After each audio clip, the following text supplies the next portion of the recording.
My name is Willmeng. I'm from Lafayette, Colorado.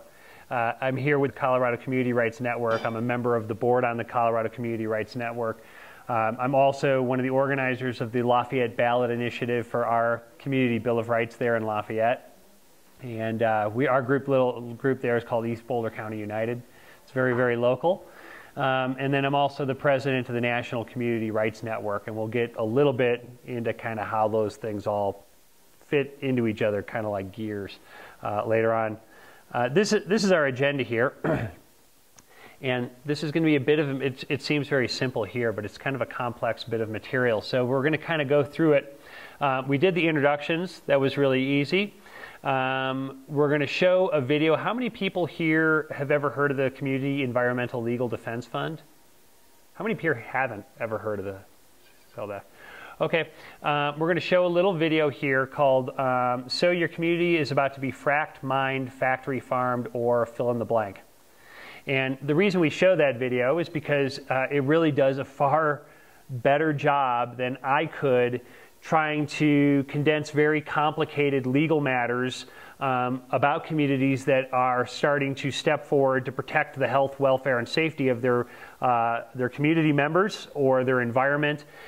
In Lafayette, it would be around fracking. That's the big issue where I live. But the video talks about it from all kinds of different perspectives, including Pennsylvania and hog farms and injection wells and GMOs and all this kind of thing. So we're going to show that video just because it provides a very good foundation for the rest of the talk.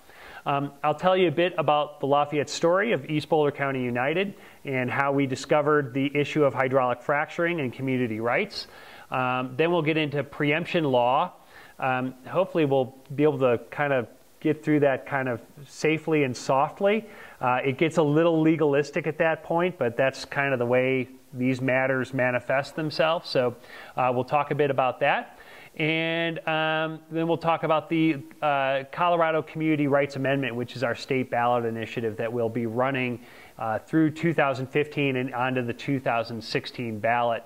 There's a couple old things here from volunteer support structure and then questions and closing. I guess I'd like to start with a quote here from the Independent Petroleum Association of New Mexico. Basically they were quoting what they felt the community rights movement was in the United States, and this is how it reads. It says that this issue is the beginning of a social movement that is greater than just the oil and gas industry. It is a potential game changer for all of corporate America. So thank you, Independent Petroleum Association of New Mexico.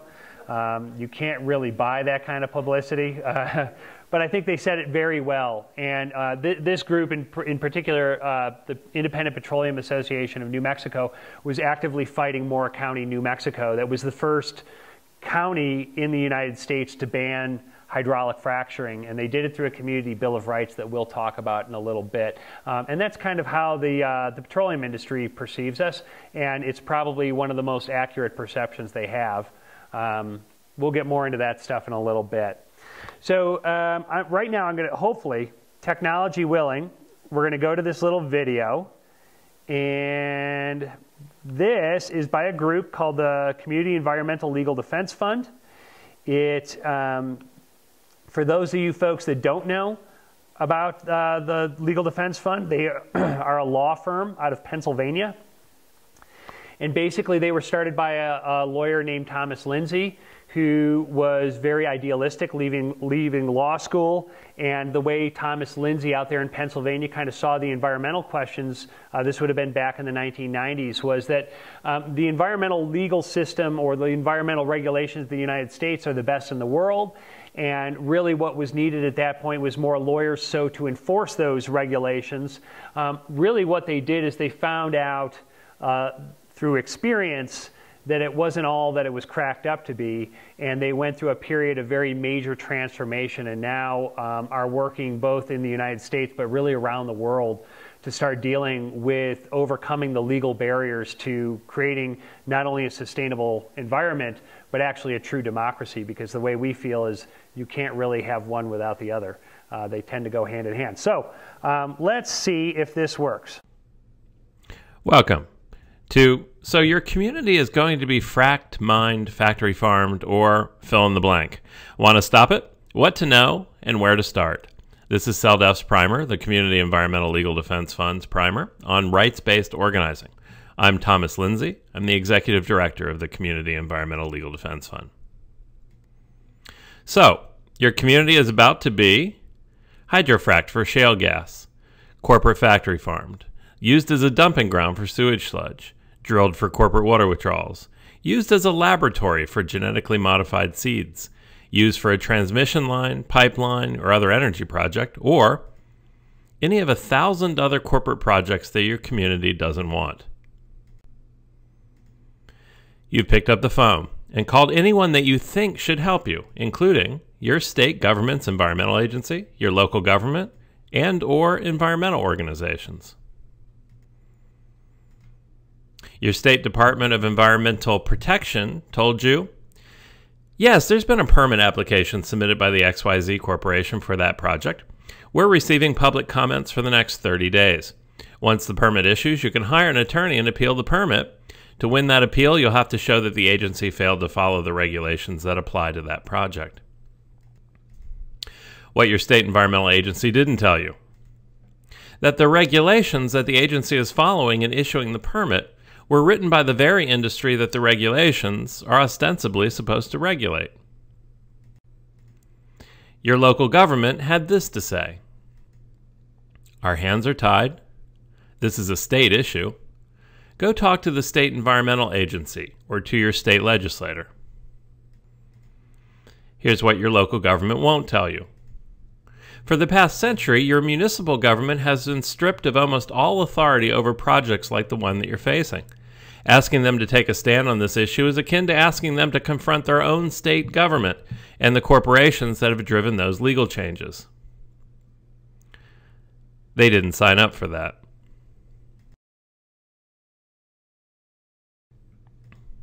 The environmental groups had this to say: we can help you get the best permit possible by working with the state regulatory agency and against the agency, but we can't help you say no to the project because the law doesn't recognize your authority to stop it.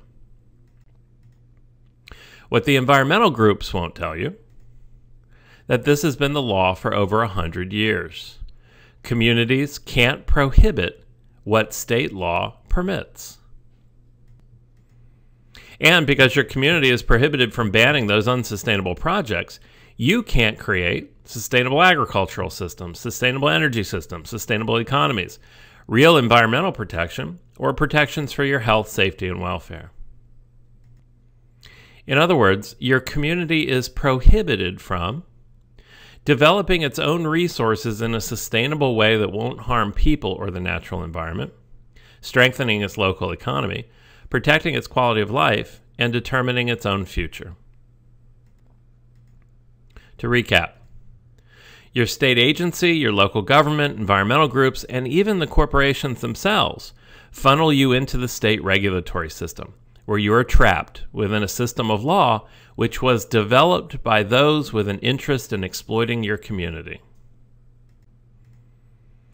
Under this state regulatory system, the burden is on you to show why the permit shouldn't be issued, and your community must shoulder the cost for lawyers just to make sure that the corporation's own regulations are followed. Meanwhile, the costs paid for the corporation's lawyers are tax deductible. What happens if your community chooses to pass a law which bans something that state or federal law allows? Your municipality can then be sued by a private corporation in either state or federal court for violating one or all of 4 key legal doctrines that prohibit community decision-making. The 4 key legal doctrines that prohibit your community from making decisions are: the first one of the 4, state and federal preemption, whereby higher levels of government specifically prohibit your community from making decisions about certain activities, such as when state oil and gas acts preempt local fracking laws. And second of the 4, Dillon's rule, which requires specific state authorization, legislative authorization, for your municipality to enact any local laws.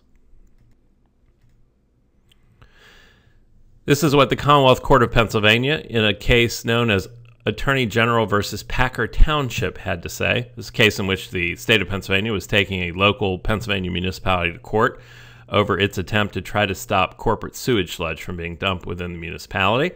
This is what they had to say about the relationship between local governments and the state. The law, quote, does not recognize or protect the rights of local governments from encroachment by state government. The authority of the legislature over their powers is supreme. The four legal doctrines continued. Number 3, the constitutional right of corporations to engage in interstate commerce. In other words, under the law, corporations have a right to engage in interstate commerce. And doctrine number 4, the constitutional rights of corporations as persons. This is corporate personhood under both state and federal constitutions. Those are the four legal doctrines. Here's how one court characterized the relationship between your municipality, your community, and these corporate rights. This is Chief Judge Danetta Ambrose of the U.S. District Court for the Western District of Pennsylvania in a case brought by a coal corporation against a municipality to overturn an ordinance that had been adopted to attempt to stop longwall coal mining within the municipality. This is what Judge Ambrose had to say. Quote, the United States Supreme Court has repeatedly recognized that corporations have the right to assert the very sort of constitutional claims alleged by plaintiffs herein to overturn local laws. Thus, your community is stuck inside a very small box, the box of allowable activism, whose sides are defined by those four legal doctrines that we just covered.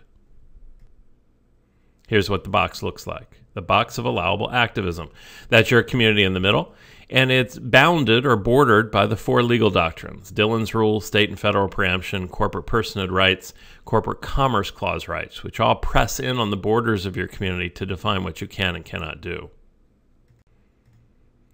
If your community steps outside that box by adopting new laws, banning the corporate threat, not only do you face a corporate lawsuit asserting that your community has violated those four doctrines, but your community can also be sued for monetary damages for violating the corporation's civil rights under a federal law originally adopted to protect the rights of newly freed slaves after the Civil War. That's Title 42 of the United States Code, Section 1983.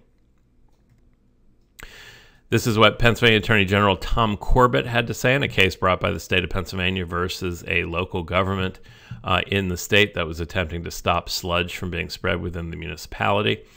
This is what Attorney General Tom Corbett had to say. Quote, there is no inalienable right to local self-government.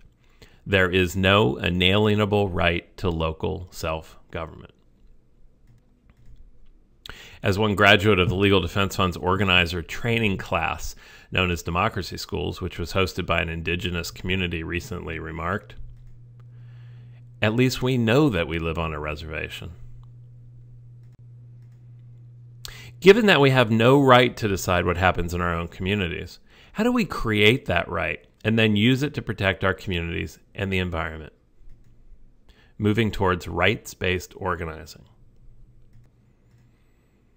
So what's our choice? We can either, one, do nothing, which is the easiest choice, but then we get drilled or fracked or whatever. Choice number 2, participate in the regulatory system, but then we also will get drilled or fracked. Or 3, do something else outside the box. Moving outside of the box to conduct rights-based organizing.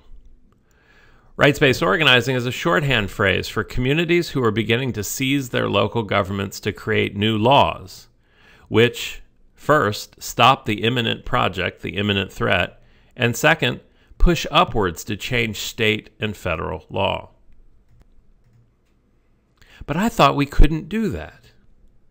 If we accept the corporate legal doctrine that our communities can't use their own local governments to stop that which threatens to harm us, then we might as well throw in the towel now and move to another community, if we can find an unaffected one. After all, this country's ostensible foundation, as we've been taught since kindergarten, is based on the following ideas: self-government, consent to the governed, and majority rules. Indeed, almost all of our state constitutions contain provisions that people fought and died for, like this early Pennsylvania Constitution selection. That government is or ought to be instituted for the common benefit, protection, and security of the people, nation, or community, and not for the particular advantage of any single man, family, or set of men, who are only part of that community, and that the community hath an indubitable, unalienable, and indefeasible right to reform, alter, or abolish government in such manner as shall be by that community judged most conducive to the public weal. And, of course, our very own Declaration of Independence, which declares that whenever any form of government becomes destructive of these ends, it is the right of the people to alter or to abolish it and to institute new government, laying its foundation on such principles and organizing its powers in such form as to them shall seem most likely to affect their safety and happiness. So where do we start? First, with the recognition that we're on the receiving end of over 200 years of manipulation of our legal system intended to insulate the project, whether that's fracking, mining, or other project, that you're facing from community control. Second, with an understanding that almost everyone believes that the legal system, even if it forces an unwanted project into our community, is democratic, and that therefore we should all be obedient to those laws and regulations. Third, with an understanding that you're not alone. Thousands of other communities are also being funneled into this system, and many of them are right down the road, literally, from you. Fourth, with the knowledge that movements that came before you have run into the same situation, a system of law written for a minority of people that guaranteed the infliction of certain harms. These movements joined people and communities together to drive structural changes into the highest levels of government. And fifth, that if you move in a direction to challenge the existing structure of law, that most legal experts and governmental officials will think that you're crazy, as they did with prior movements, like those that freed the slaves and that made women persons. So where do we start? Well, that sounds incredibly easy. Where do we start? First, ask whether people in your community care about the proposed corporate activity, and if they do, host a gathering and invite affected community members to it. At the gathering, ask people what they want, not what they can get under the existing system, and whether they're willing to work to make that happen. Third, if you feel there's enough support to move forward, begin drafting a local law that would deliver what you want. You can contact the Community Environmental Legal Defense Fund to assist with that drafting. Over 150 communities in the United States have already adopted local laws that stop unwanted and harmful corporate projects while directly challenging the existence of the four corporate legal doctrines that stood in their way. These laws, adopted by communities, establish community bills of rights, establishing the right to local self-government, the right to a healthy environment, the right to water, and protections for the natural environment. Those laws prohibit corporate fracking and other activities that would violate those rights. They redefine corporate rights and powers of corporations violating the local law, and they invalidate state permits that violate the local law.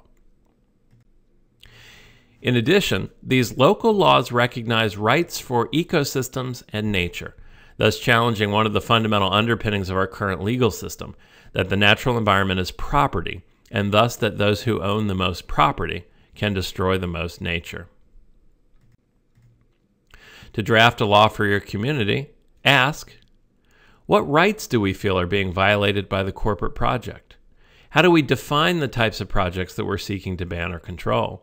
What else needs to be included to make the local law supportable by the local community? Next, ask how the community is going to get the law adopted.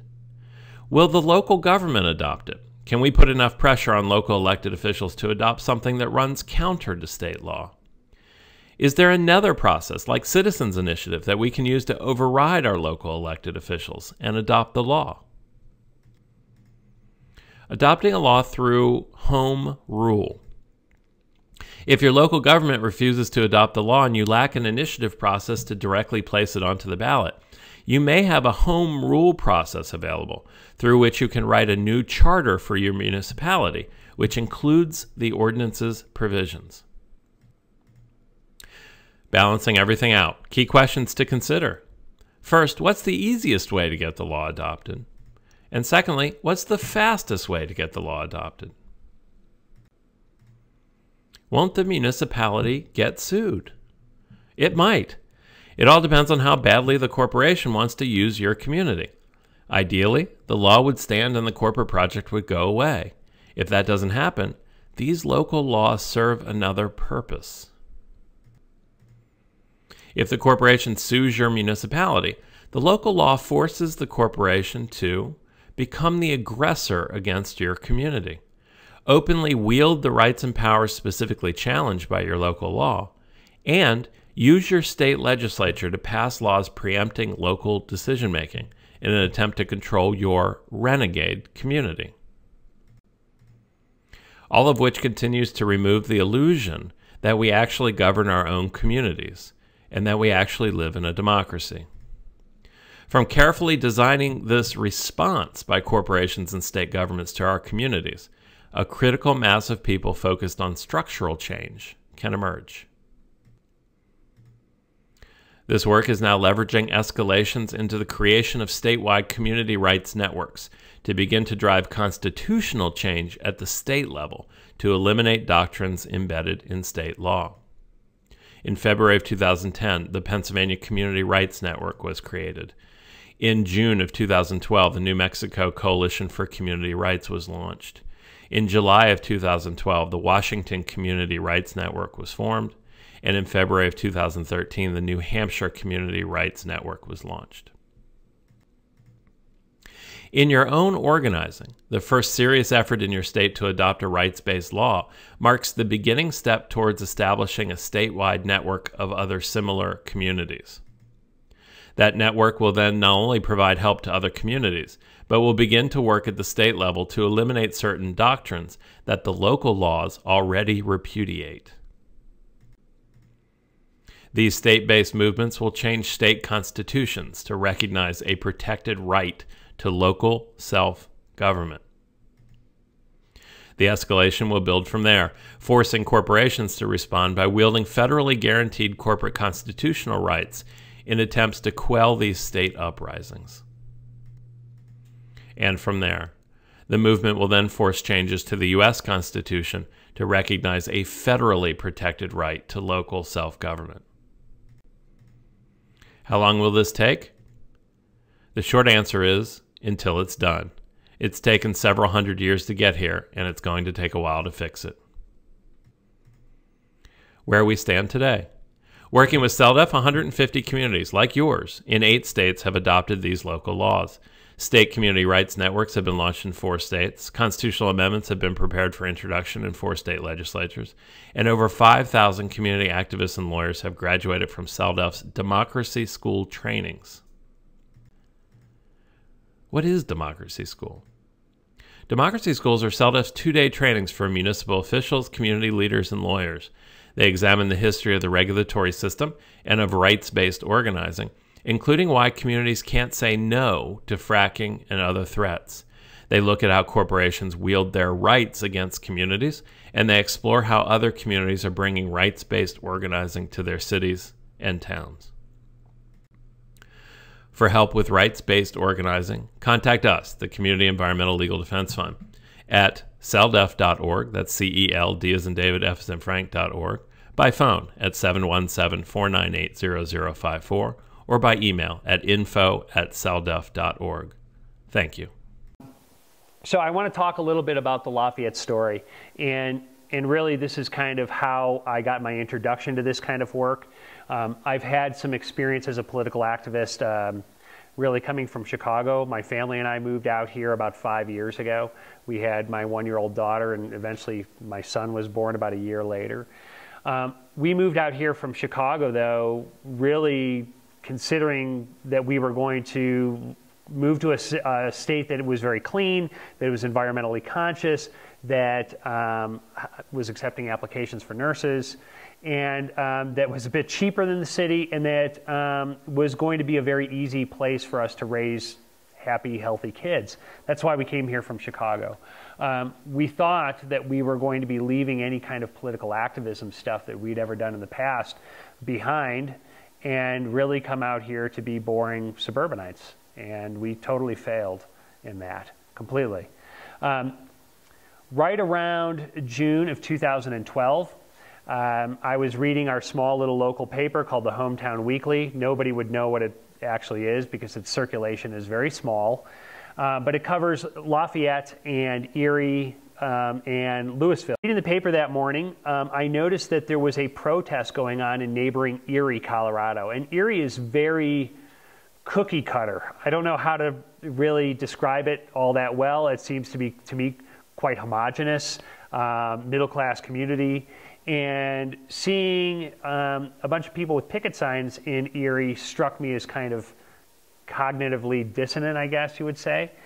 And so reading the story, what I found out was that this was the community members of Erie that were having a protest against an oil and gas well, actually 8 of them that were proposed to be drilled right next to their brand new elementary school, Red Hawk Elementary. And so the community, justifiably concerned for the health of their kids, started to say, hey, we don't want this stuff here. You know, you've got an entire oil and gas field. We'd prefer it to be somewhere else, away from our kids, away from where we live, and away from where we call home. We consider this an inherently dangerous activity, and we don't want it here. So I did a quick calculation because, for one, Lafayette is right next door to Erie. We live literally next door to it. My house is probably 5 miles from Red Hawk Elementary, which to me isn't far enough. But as a parent, the calculation ran something like, my goodness, we're living on an oil and gas field that we did not know about before. We certainly had no concept that we were moving onto the Wattenberg Shale at that point. We're concerned about the health of our kids, certainly about our own health and the health of our neighbors. Lafayette also, I feel, is a really, really cool town, and we'd prefer it not to be turned into an oil and gas field. And then the second half of that calculation usually says, well, then all you have to do is defeat the fossil fuel industry. And that's the harder part of the calculation, because you know, of course, this is internationally powerful corporations that don't really see communities, they see the shale, and that's all that they see. So, you know, I did all the kind of obligatory things. I watched Gasland. How many people here have seen Gasland, by the way? Okay, cool. Which set off kind of another wave of panic. And then, you know, I did what any other normal person would do, is I started to contact our city council, and I started to say, hey, wait, you know, you guys are pretty progressive-minded folks. You seem to be environmentally conscious, and, you know, how do we keep this stuff out of Lafayette? And they said, like the video tells you they're going to say, well, our hands are tied. This is a state issue.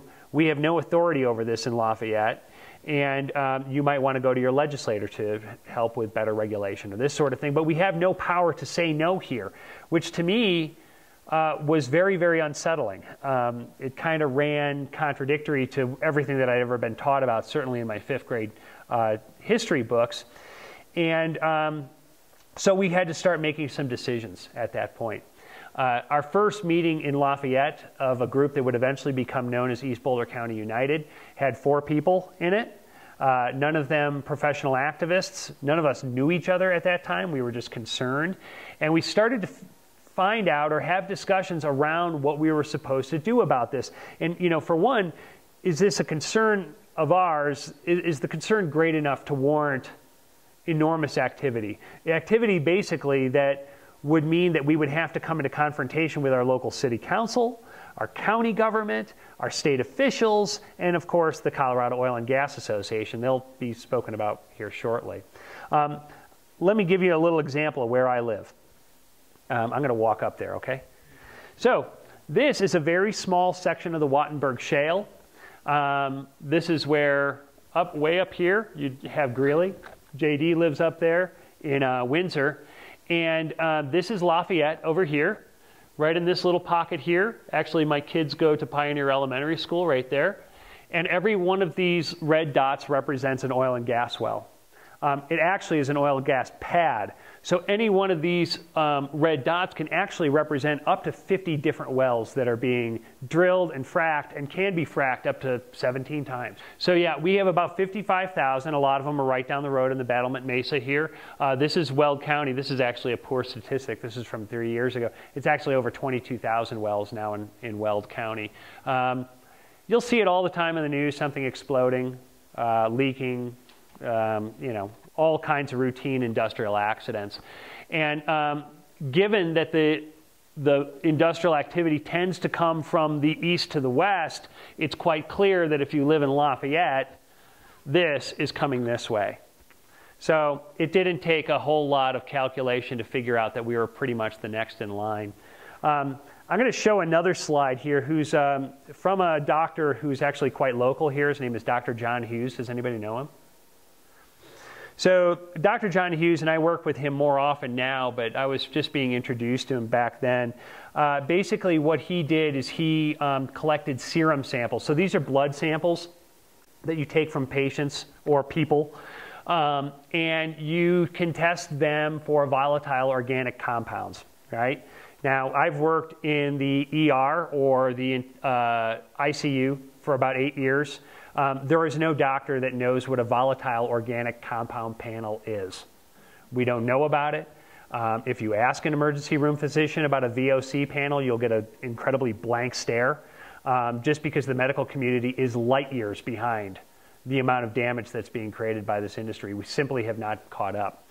But so Dr. Hughes got samples from 12 different subjects in and around Erie, Colorado, and ran these tests for a few different compounds. This is one of them. This is an actual test. I got rid of the name because that would have been a violation. But here's the test. The test here, and it's very hard to see, but these chemicals here are benzene, ethylbenzene, styrene, toluene, and there's a couple of metabolites of xylene here. Every one of these tests, for every single one of the patients, comes back with this kind of a level of ethylbenzene. That's the 98th percentile. I should say that the amount of ethylbenzene that should be in your blood should be 0. Every single one of the test patients came back with a result similar to that. There was a control group that was somewhere out here. I don't know the exact location, but it was close to Carbondale. You guys will be happy about this. That didn't show that. Showed 0 ethylbenzene. Ethylbenzene in particular is interesting because it is a product of burning benzene. And if you're on any one of these well formations, you'll see, I mean, you'll see it like North Dakota. You know what a flare is? You guys ever hear of a flare? Big fire coming off of one of these things? Well, basically these wells produce other liquids that are not commercially viable, and so you burn these liquids. And some of those things are benzene. In fact, they're called a BTEX burner, BTEX. Benzene, ethylbenzene, toluene, and xylene. That's what they're burning, right? So we know that they're burning these compounds. We know that ethylbenzene is a product of burning benzene, and we know that the test subjects that were within proximity to wells, all 100% came back positive for ethylbenzene. So you can do your own calculations. It's not something I want to really leave to risk. I don't really need ironclad proof. I mean, this is enough for me. So the long and the short of it is that we started to view the issue of hydraulic fracturing in Lafayette as a matter of life and death. Maybe we're right, maybe we're wrong. I'm pretty convinced on my opinion about that. But really, what you start to wonder is, you know, well, I mean, if you don't have rights to defend your community, what rights do you really have at all? So this is a problem for us. What started to take place in that year, this was 2012, is that right down the street as well, the citizens of Longmont, Colorado, and I'm sure you guys have heard of this by now, but the citizens of Longmont, Colorado initiated a ballot topic banning the use of fracking, the technology of hydraulic fracturing. And what they were saying is that we're not interested in debating the parts per billion of benzene that our kids are breathing. We're trying to stop this from poisoning us. And so to those of us in Lafayette, we looked at this as a as huge. I mean, we looked at it as, because up to that point we said the only thing we can talk about is the conditions by which we're being poisoned. We can't say yes or no to it. And so when Longmont took this step forward, the way we saw it, or the way we interpreted it, is like, wow, these folks are no longer playing by the rules. They're doing what the community needs and asking permission at some other time. So those of us in Lafayette who were still pretty new all went over to Longmont, and we helped them with their ballot initiative. We helped them get signatures. We made phone calls until 9, 10 o'clock at night. And in November of 2012, Longmont won that initiative by close to 60%. So Longmont was the first community in Colorado to ban the use of hydraulic fracturing as a technology. At that point in Lafayette, what we decided was, let's do something significant here. Let's not regulate this. Let's protect the community first. And so right around that time, a woman came into our group, into East Boulder County United, and she said, hey, if you guys are interested in banning fracking or dealing with the oil and gas issue, you really need to talk to this group called the Community Environmental Legal Defense Fund. And at that time, I had never heard of, they call themselves CELDEF for short. I had never heard of CELDEF. In fact, 3 years ago, if you would have asked me about community rights or hydraulic fracturing, I would have totally not had any concept about what you were talking about whatsoever. So it's really just been through experience. And right about then, it was about December, January of 2013, we got our group together and we started to talk about avenues by which we could protect the community of Lafayette. And we entered into a period of about 2 months where we met every Tuesday night at 7 o'clock, and from 7 o'clock to 9 o'clock in the evening, we argued with each other. That's really how it worked. We were under a lot of pressure at that point. There were a lot of divergent opinions, and by the end of those debates, we had resolved that we were not just going to ban fracking per se, but that any of those laws that got in the way of communities protecting themselves, we were going to go after those as well. And so we were decided that we were going to be the first Colorado community to write our own community Bill of Rights. So in the spring, that's exactly what we did. We got a phone call from the CELDEF organizer. His name is Ben Price. He's a really nice guy. He's done this hundreds of times. And what Ben Price asked us is, he said, what do you want as a right in Lafayette? Which is not something that we're used to getting asked. Well, unless you work for Halliburton, the legal department maybe. And so for us, it was incredibly empowering. It was the first time ever anybody asked us what we wanted out of this situation versus what we were willing to live with. And so we started to write our community Bill of Rights, and we went through a period. We got it completed. We submitted it to the city. The night or right before it was approved for the ballot, there was an individual that kind of surfaced, kind of parachuted out of Lafayette. And this individual challenged us on the legalities of our ballot initiative, said that it did not meet the requirements. And this individual actually had the support of an entire corporate legal firm that was bought by the Colorado Oil and Gas Association and gifted to him. It turns out that the individual had only lived in Lafayette for 7 months. It also turns out that the individual was given a job at Halliburton 3 weeks prior to his challenge to our ballot initiative. And so we got to go head-to-head with the law firm right in the Lafayette City Council. It was myself and a few other folks from Lafayette. And on the other side of the bench was the corporate big boys that we all hear about with their nice shiny suits and all that sort of thing. And we were represented at that time by the DU Law Clinic. Luckily, or happily, we won that challenge. So we were headed to ballot. It was great. And so we went about canvassing, we went door to door and did all the standard grassroots stuff, organizing not just on the issue of hydraulic fracturing, but saying, hey, look, the Community Bill of Rights actually does more than just that.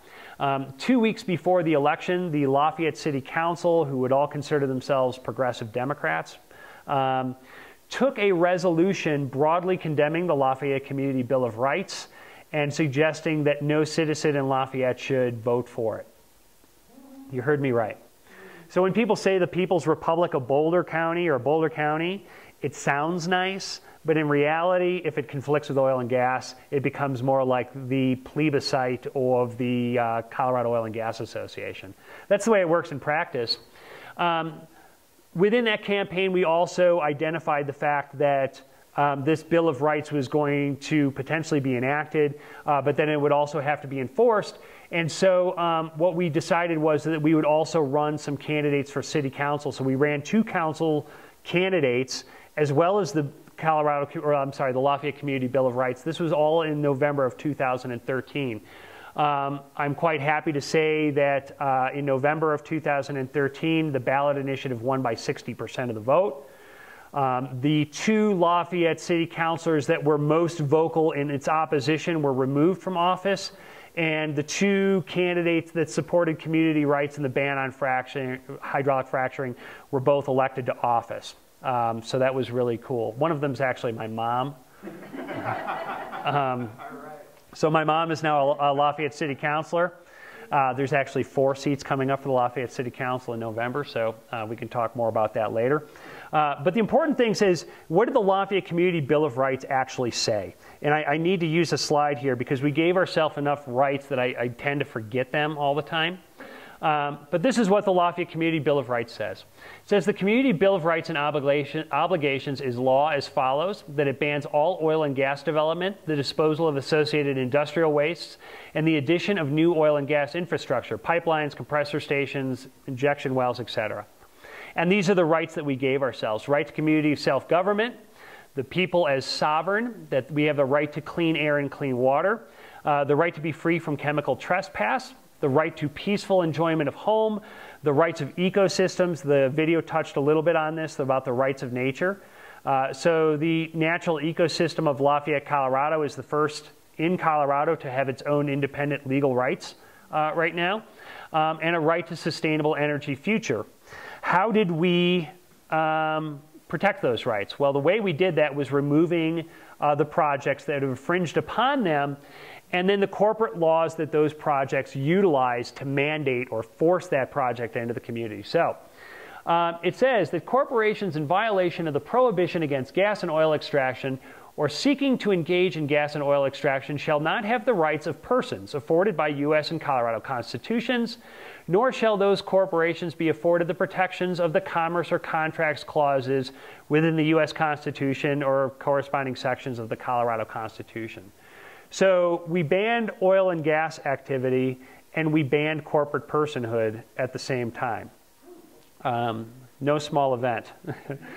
That was, like I said, that was won by a vote about 60% of the Lafayette people. How many people could guess what happened next?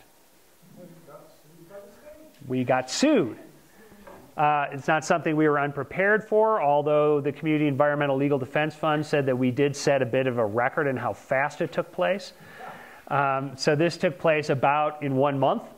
And yes, the city of Lafayette, in fact, the Municipal Corporation of Lafayette, got a lawsuit from the Colorado Oil and Gas Association that technically wasn't the state. Governor Hickenlooper joined in on the Longmont suit. By that time, it had become too politically costly, I believe. So he did not join in the Lafayette lawsuit. There was also additional communities. Broomfield created a 5-year moratorium.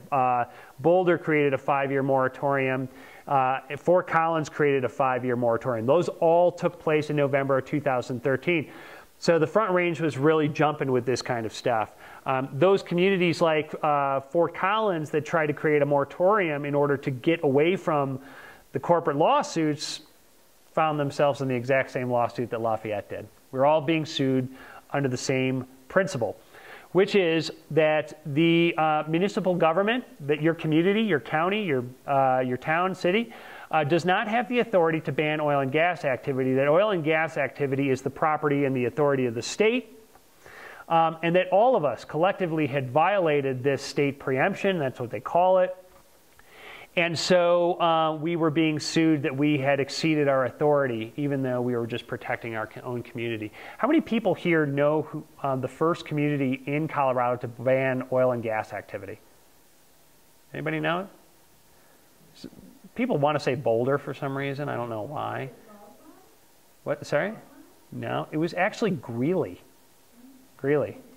So a lot of times people want to break this stuff down into, oh, well, it's a progressive issue. You know, these are liberal environmentalists. Then over here, you've got conservative people that really want to extract this stuff. Greeley actually banned all oil and gas activity in 1985 and was taken to court. And the lawsuit went all the way to the Supreme Court. And in 1992, the Colorado Supreme Court found that municipalities and the home rule question did not grant communities authority to interfere or ban oil and gas activity. So their ban was prohibited by the Colorado Supreme Court. First one in 1992. Since we've gotten involved in this, we found out that a whole mess of this stuff actually applies. Has anybody here heard of the Summitville Mine Disaster? Can I see a show of hands? If you go down to Alamosa, every hand in the room always goes up. So back in the 90s, I guess, there was a Canadian mining corporation that was using cyanide in heap leach mining. And what this basically does is you use cyanide, you infuse it in water, and you push it through the ore so to extract the gold. And of course, this leaves a toxic slurry of liquid industrial waste that you have to contain in ponds. Apparently, in the early 1990s, one of these retention ponds broke and poisoned 17 miles of the Alamosa River. That has now become a Superfund site. The cleanup costs of that, what they're calling the Summitville Mine Disaster, the cost is now $220 million and counting. How many people know what the Canadian Mining Corporation did at that point? Take a guess. They declared bankruptcy, right? They declared bankruptcy. All of their executive officers left the country. They went back up to Canada. And if you're concerned about the well-being of that CEO, he is currently a billionaire sharing U.S. and Canadian citizenship. And he's got homes in everywhere from the United States to Canada to Malaysia. So he's doing just fine. The Alamosa River, not so much. So in response to that, there was a whole series of efforts around Colorado to ban the use of cyanide in heap leach mining. There was 5 Colorado counties that actually banned the use of cyanide in gold mining. Those counties were taken to court by the Colorado Mining Association, and here's a little article from that. The counties were, they were Conejos, Castilla, Gilpin, Gunnison, and Summit counties. They were taken to court, and after a series of appeals went all the way to the Colorado Supreme Court, and the Colorado Supreme Court said, guess what? You cannot ban the use of cyanide in gold mining because if you prohibit the technology, you're violating the corporation's rights, their mineral rights, to get at that gold. We can sit here and debate about hydraulic fracturing all night. I think that we all know that cyanide is poisonous. At least we did 2 centuries ago. So it's not just oil and gas activity in Colorado. It's also anything that is seen as a violation of the corporate right to their mineral resources. And it's not just Colorado. Does everybody know about this, about the city of Denton, Texas? So right in the middle of the Eagle Ford Shale, a Texas city just this last year banned hydraulic fracturing. The city of Denton, the people of Denton voted to ban fracking. I do want to say is that what is ongoing right now is that after, actually the city of Denton, Texas beat our record. They got sued within 48 hours. And there it's the Texas Railway Commission. It's not the Oil and Gas Conservation Commission like it is in Colorado, but it's the same idea. The local law is preempted by the state. But in Texas, they weren't even satisfied with that. So more recently, they acted laws at the state to reinforce the state preemption based on this alone. And what we're really finding now is that the group ALEC, it's the American Legislative, help me, Exchange Council, thank you. They're going around the entire nation with a set of cookie cutter laws that preempt localities on all kinds of things. Right now in Colorado, it is illegal, it is preempted for a community to create a minimum wage higher than the state's. Didn't know that. So ALEC is operating all across the nation. Right now, Missouri is now creating a law that preempts local communities from initiating a living wage, higher than the states. New Mexico is initiating legislation that preempts communities from initiating a living wage from the state. Missouri is preempting communities from banning plastic bags. But you can see how this works. And of course, this leads up to what great document are we all talking about now? The Trans-Pacific Partnership, right? So what you're kind of seeing here is that the industries have identified the main source of resistance to their plans are the communities. The communities tend to rise up. We tend to form grassroots organizations. We have no damn money to our names, but somehow we have a whole lot of passion and we get things accomplished and we start to interfere with the business plan. So of course the empire sees that as a threat, and then they have to keep these localities repressed, and they have to keep the engines of power and decision making at increasing distances from the communities to exploit. Right? Because we all believe that government is there to protect our rights, right? The corporations feel the same way. And that's where all of this collides, all right? So that's a crash course in state preemption at a national level, but it's very common. You can go ahead and look it all up. You will find more stuff than I certainly know about because I'm actually quite new to this. The Community Environmental Legal Defense Fund isn't. They've been doing this for about 20 years.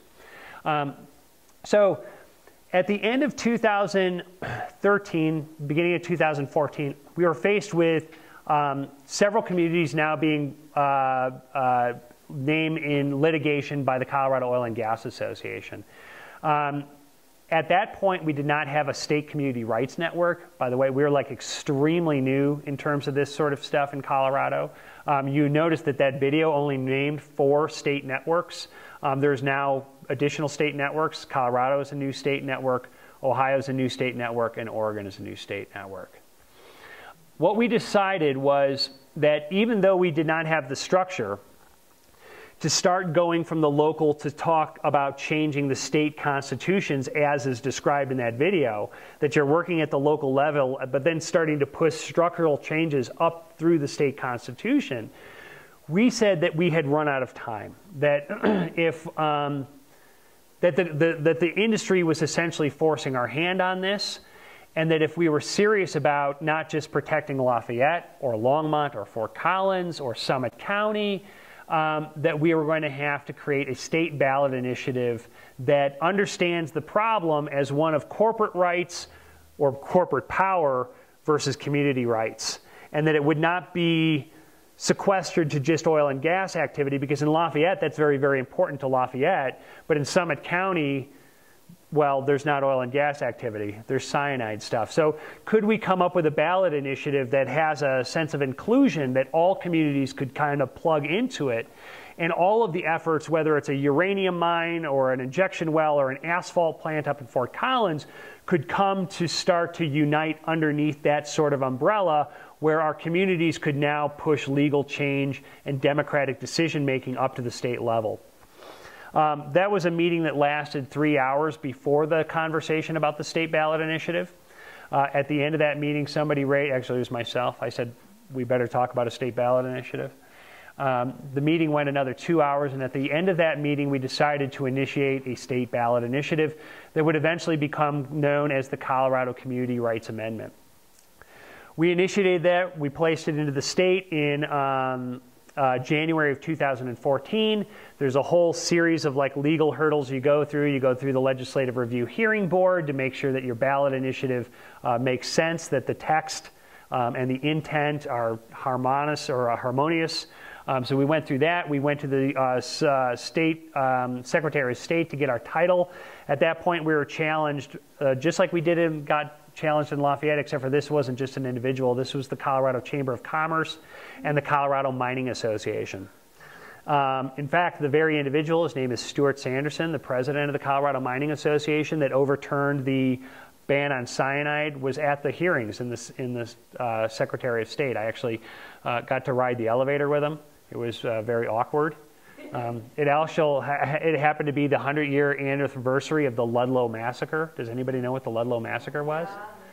So I reminded him about that anniversary, at which point the elevator got even more tense and quiet. Later on he came up to me and he said, hey, a lot has changed in 100 years. And I said, well, at least you're not machine gunning our wives and kids. So if that's your standard of progress, I guess 3 cheers for that. You're poisoning them now. So anyway, that was my interaction with Stuart Sanderson. In any case, we went through the challenges. We eventually got challenged to the state Supreme Court of Colorado. In May of 2014, we were found to meet all requirements for a state ballot initiative by the Colorado Supreme Court. And we were off to gather about 125,000 signatures. The only problem is we had absolutely zero campaign structure. And when you're getting challenged legally by the Colorado Mining Association, it's very hard to convince potential volunteers to invest a whole lot of time and energy in the idea that you're going to win this legal challenge. So we scrambled our butts off for about 8 or 9 weeks. We were unable to get the 125,000 signatures, but what we did want to do is we wanted to create a ballot initiative that was written as close to perfect as possible. Because we knew that we might not get through all of the hurdles to get onto the 2014 ballot. But what we did not want to do was cut any corners on the language of the ballot initiative. And so we came up with something we believe that is pretty awesome. This is the language of that ballot initiative. And I can review it because it's actually quite simple. This is the Colorado Community Rights Amendment. Says, and this would be added to the Colorado Bill of Rights section of the Colorado Constitution. It says, Section 1, as all political power is vested in and derived from the people, and as all government of right originates from the people have an inherent and inalienable right of local community self-government in each county, city, town, and other municipality. 2, and this is the power of the amendment. It says that right shall include the power of people to enact local laws that protect the health, safety, and welfare by recognizing or establishing the rights of natural persons, their local communities, and nature, and by securing those rights using prohibitions and other means deemed necessary by the community, including measures to establish, define, alter, or eliminate competing rights, powers, privileges, immunities, or duties of corporations and other business entities operating or seeking to operate in the community. That's kind of a mouthful. But then the nutshell version says, we have a right to protect our health, welfare, and safety. And when corporations come in to do a project or to create a project or to infringe upon those fundamental rights, the local community will be empowered to define how that corporation operates, or if we want that corporation to operate at all, right? It's pretty far-reaching, and the corporations know about it. Hence the original quote from the Independent Petroleum Association in New Mexico. However, of course, we do not want to give local governments dictatorial powers because we've seen that in the Jim Crow South. And so there's limitations on the ballot initiative that are embedded within it. And what it says is, notwithstanding Section 16 of Article blah, blah, blah, there's a lot of Roman numerals here. What those have to do is with the law of municipal and county governments that we had to address. It said, these laws shall not be subjected to preemption by international, federal, or state laws, provided that, 1, such local laws do not restrict fundamental rights of natural persons, their communities, or nature that are secured by local, state, and federal constitutions or international law. And then 2, that such laws do not weaken protections for natural persons, their local communities, or nature provided by state, federal, or international law. So in other words, the community can regulate or ban or define or reinvent the powers of what those corporations are allowed to do within the local community.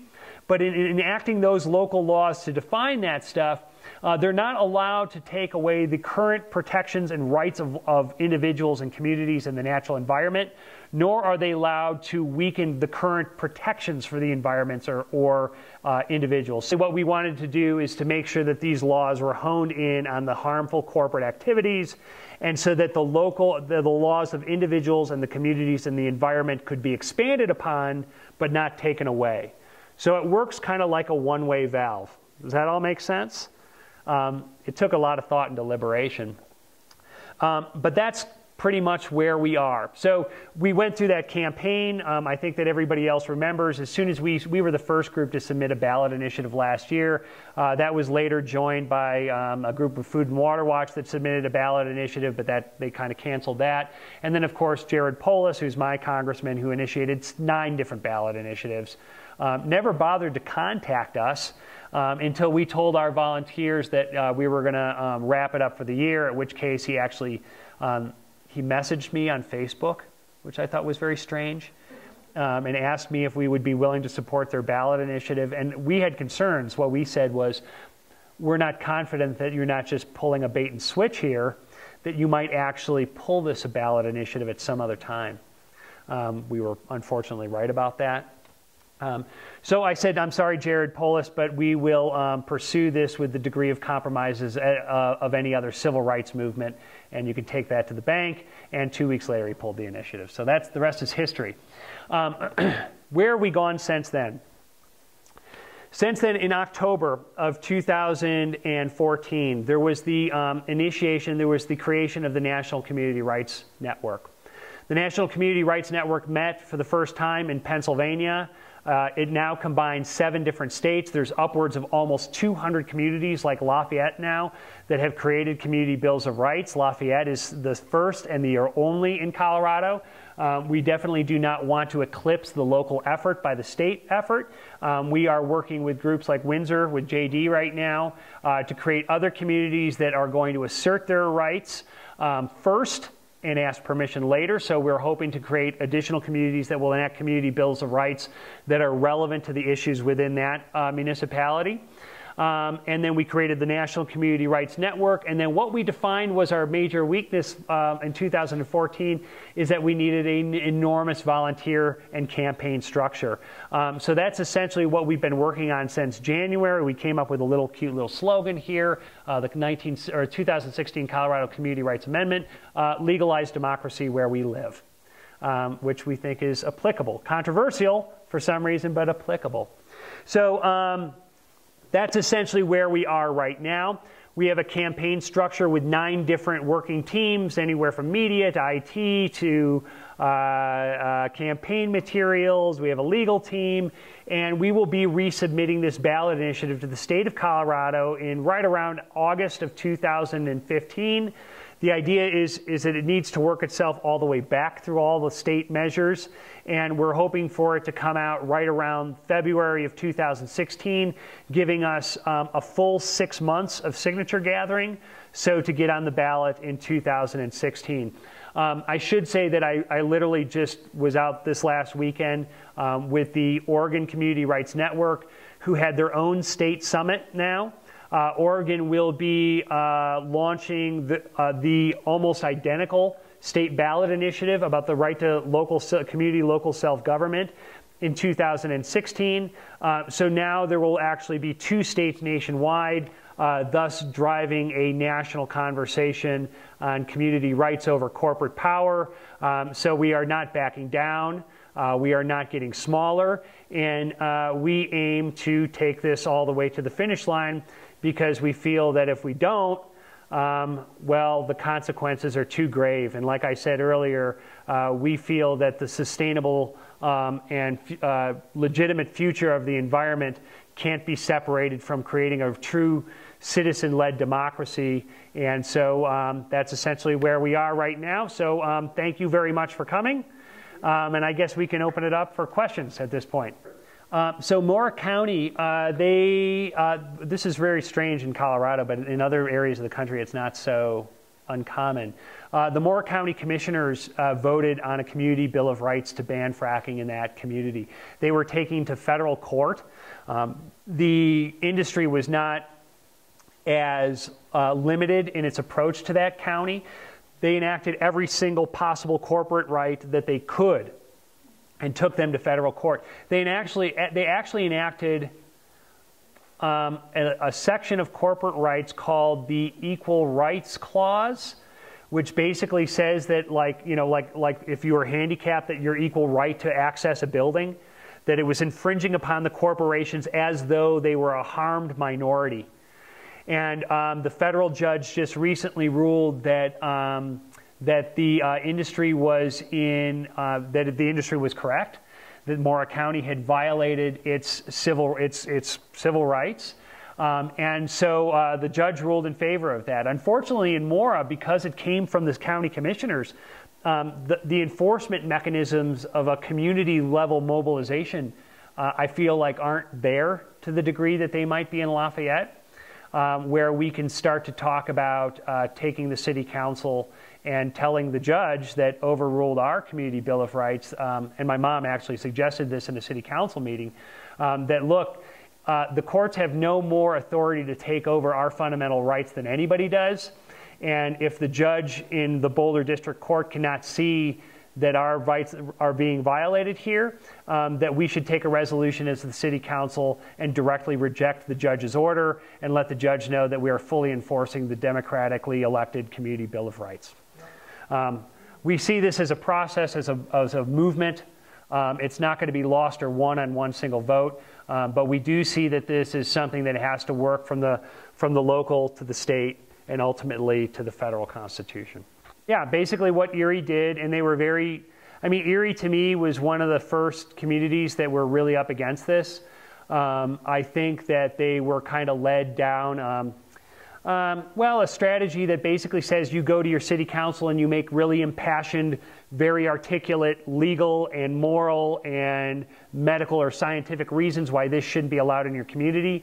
And the Board of Trustees in Erie said, well, those are all very nice issues, but unfortunately, our hands are tied, and they let Encana go ahead and drill 8 wells right next to the elementary school. Encana hasn't stopped. They've continued to drill in Erie. The fact of the matter is that this will not take place through our local elected officials in any means.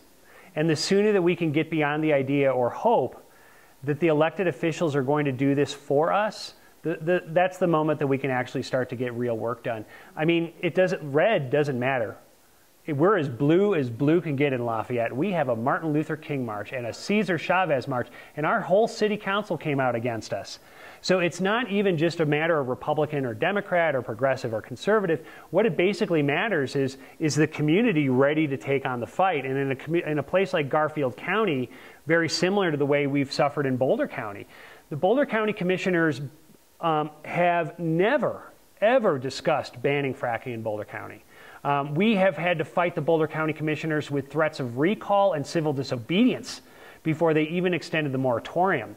So what we have to do in counties which are statutory, which means that you don't have that initiative process by which people can vote on something, is that you have to create a home rule status. And through the home rule status, then you can start to get people to create a charter, which a charter is like your own little local constitution.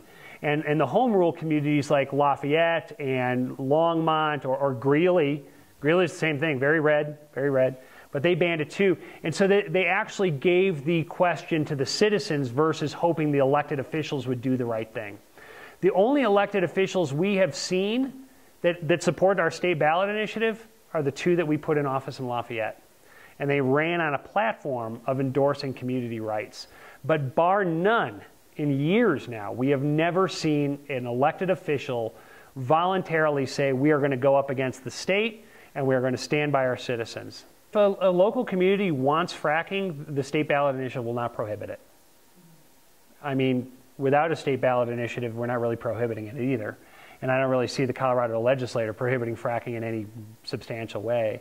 But we look at it as kind of we don't look at it as like, we'll enact the state ballot initiative, and then your community can do something.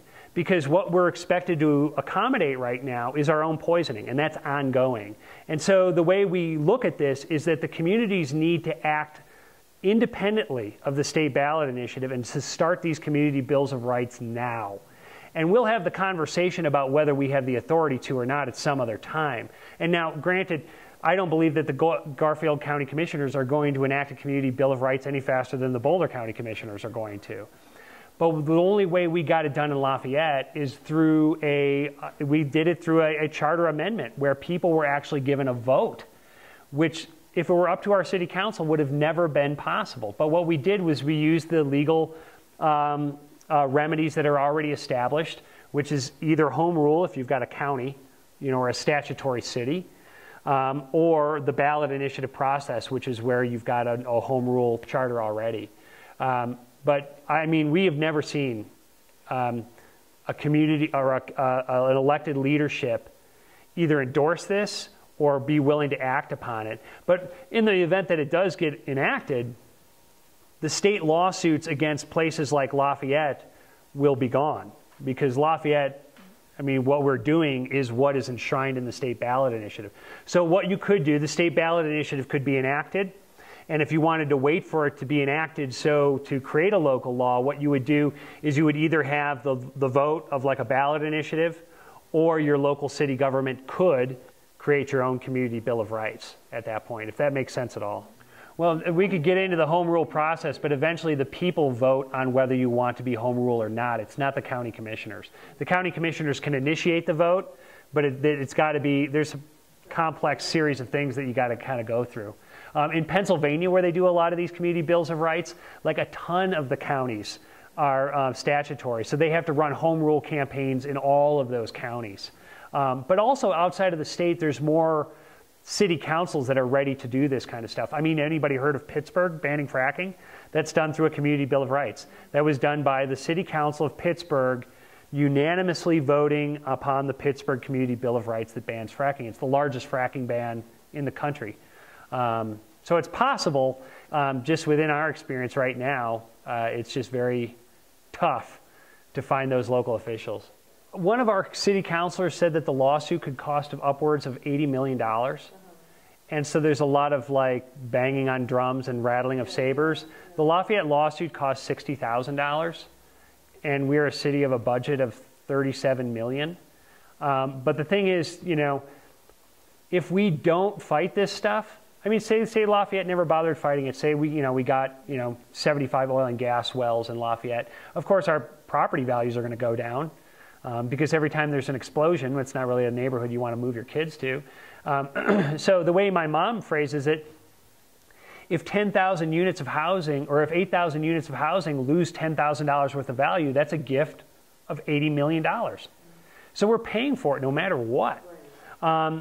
The more concrete answer is the city hires a law firm. But what we want to do this year, I think it's very important, because when you're out there gathering signatures, it's important that the campaign provides you with perfect materials and a lot of support.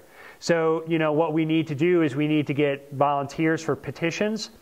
We need to get local volunteer coordinators that will then, so the communications need to be flowing at all times, and the campaign materials that we have right now are just a lot better,